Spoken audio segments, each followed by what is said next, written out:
জাজিমুখ পঞ্চায়তৰ অন্তৰ্গত বেজৰচিঙা গাঁৱত আজি পুৱতি নিশা বন্যহস্তীৰ জাকে তাণ্ডৱ চলায়।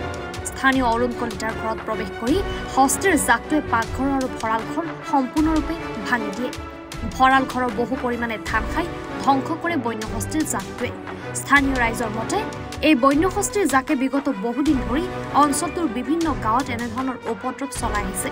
ফলত স্থানীয় ৰাইজৰ মাজত আতংকময় পৰিৱেশৰ সৃষ্টি হৈছে। গাঁওবাসীয়ে বন বিভাগক খবৰ দিয়াৰ পাছতো বন বিভাগৰ লোক উপস্থিত নোহোৱাৰ অভিযোগ উত্থাপন কৰিছে। লগতে ক্ষোভ প্ৰকাশ কৰিছে গাঁওবাসীয়ে। স্থানীয় ৰাইজে বন বিভাগক সোনকালে হাতীৰ জাকটো খেদি পঠিওৱাৰ পদক্ষেপ গ্ৰহণৰ দাবী জনাইছে। আজি যোৱা নিশা জাজিমুখ বেজৰচিঙা গাঁৱত দুটা বনৰীয়া হাতীয়ে মোৰ পাকঘৰ আৰু ভঁৰাল ঘৰ এটা টিউবেল সম্পূৰ্ণৰূপে ভাঙি পেলায়।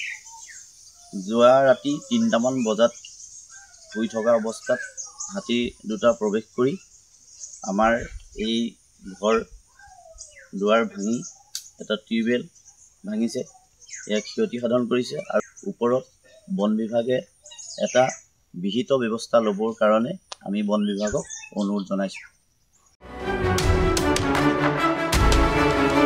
টিয়কৰ পৰা উৎপলজ্যোতি খাউণ্ডৰ ৰিপৰ্ট, এনি ভাৰত।